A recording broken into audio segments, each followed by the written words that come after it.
Well, my friend, I am Dr. Dilip Devnath, consultant homeopath. আজকে আমি একটা ফিভারের case আলোচনা করব। আজকে একটি বাচ্চাকে নিয়ে আমার ক্লিনিকে এসেছে। বাচ্চার মা, বাচ্চার বয়স হচ্ছে 8 বছর। ওর যে প্রবলেম সেটা হলো জ্বর আর বমি নিয়ে ও বাচ্চার মা আমার কাছে এসছে। আমি জিজ্ঞেস করলাম এই জ্বরটা কখন থেকে এসছে। বাচ্চার মা আমাকে বলল যে জ্বরটা ডাক্তারবাবু দুপুর 12টা-1টা থেকে এসছে। আমি জিজ্ঞেস করলাম এই যে জ্বরটা এসছে তার পিছনে কোনো কারণ আছে, যে এরপরের থেকে জ্বরটা এসছে, কোনো অনিয়ম করেছে? ওর মা ভেবে বলল, না ডাক্তারবাবু তেমন কোনো কারণ আমার মনে পড়ছে না। আমি তখন জিজ্ঞেস করলাম যে এর মধ্যে 2-1 দিনের মধ্যে আইসক্রিম, কোল্ড ড্রিঙ্কস, ফ্রিজের কোনো খাবার কি বাচ্চা খেয়েছে? তখন ওর মা কিন্তু ভেবে আমাকে বলল যে ডাক্তারবাবু গতকালকে আইসক্রিম খেয়েছিল। তা কজেশন পেয়ে গেলাম। আমাদের হোমিওপ্যাথিতে কজেশনের গুরুত্ব খুব বেশি। তখন আমি জিজ্ঞেস করলাম আর কোনো কষ্ট আছে ওর? তো বাচ্চার মা বলল যে ডাক্তার ও খুব জ্বালাতন করছে, ঘ্যান করছে, আমাকে কাছ থেকে সরতে দিচ্ছে না। আমি জিজ্ঞেস করলাম পিপাসা কেমন আছে? বলছে প্রচুর পিপাসা আছে, একটু পরপর জল খেতে চাচ্ছে, বারবার অল্প অল্প করে জল খাচ্ছে আর বমি করছে, আর প্রচুর জ্বালাতন করছে, ঘ্যান করছে। আমি বললাম মাথায় জল দিতে যাচ্ছে? বললো হ্যাঁ ডাক্তারবাবু, মাথায় জল দিলে বলছে খুব ভালো লাগছে, আর আমাকে শুধু একভাবে জল দিতে বলছে।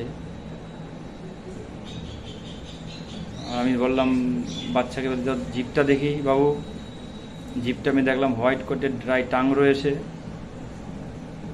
ওর মাকে জিজ্ঞেস করলাম যে বাচ্চা শীত বলছে, শীত লাগছে বলছে হ্যাঁ ডাক্তারবাবু, বলছে ওর শীত লাগছে খুব। জিজ্ঞেস করলাম পায়খানা কেমন হচ্ছে? বললো পায়খানাটা কালো কালো হচ্ছে। আমি দুর্গন্ধ আছে? বলছে হ্যাঁ প্রচুর দুর্গন্ধ আছে। আর দেখলাম বাচ্চার মধ্যে একটা প্রচুর দুর্বলতা রয়েছে, ঘ্যান করছে, দুর্বলতা রয়েছে। জ্বরের টাইমটা দুপুর 12টা থেকে 1টা থেকে বৃদ্ধি, বারবার জল খেতে যাচ্ছে, পায়খানা ব্ল্যাকিশ, অফেন্সিভ, রেস্টলেসনেস, মাথায় জল দিতে যাচ্ছে,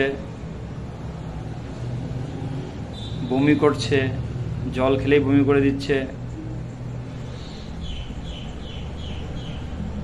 এই সিমটমসের উপর আমি দেখলাম এই সব সিমটমগুলো আর্সেনিক কভার করছে। আমি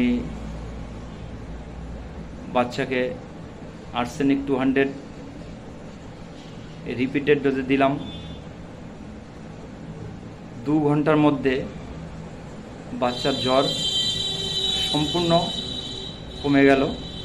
2 ঘন্টা পরে বাচ্চার বাবা আমাকে ফোন করে জানিয়েছে ডাক্তারবাবু বাচ্চার জ্বর এখন সম্পূর্ণ সুস্থ, কিন্তু বাচ্চা কিছু খেতে চাচ্ছে না। তা আমি তখন বাচ্চার বাবাকে বললাম যে বাচ্চা খাবে, আমি যে ওষুধটা দিয়েছি এটাই চলবে, দেখবেন বাচ্চা কালকের থেকে খেতে চাইবে। পরের দিন আবার ফোন করলো আমাকে, ফোন করে জানালো যে ডাক্তারবাবু আমার বাচ্চা এখন কিছু খাচ্ছে, অল্প অল্প খেতে পারছে, তা বাচ্চা আগের থেকে অনেক ভালো, জ্বর আর আসেনি। তো এটা হলো হোমিওপ্যাথির ম্যাজিক। আপনি যদি সঠিক সিমটমস কালেকশন করে সঠিক মাত্রায় ওষুধ দিতে পারেন, হোমিওপ্যাথিতে ম্যাজিক আছে। এই ভিডিওটি আমি তৈরি করলাম যে সমস্ত জুনিয়র হোমিওপ্যাথি বন্ধুরা প্র্যাকটিস করে এবং অ্যাকুট প্র্যাকটিস করে তাদের জন্য এই ভিডিওটি। এই ভিডিওটি যদি ভালো লাগে কমেন্ট করে জানাবেন। যদি এই ধরনের ভিডিও পেতে চান কমেন্ট করুন। আমি আরও চেষ্টা করব এই ধরনের নতুন নতুন ভিডিও আপনাদের উপহার দিতে। আমার সঙ্গে থাকুন, ভালো থাকুন, সুস্থ থাকুন। ধন্যবাদ।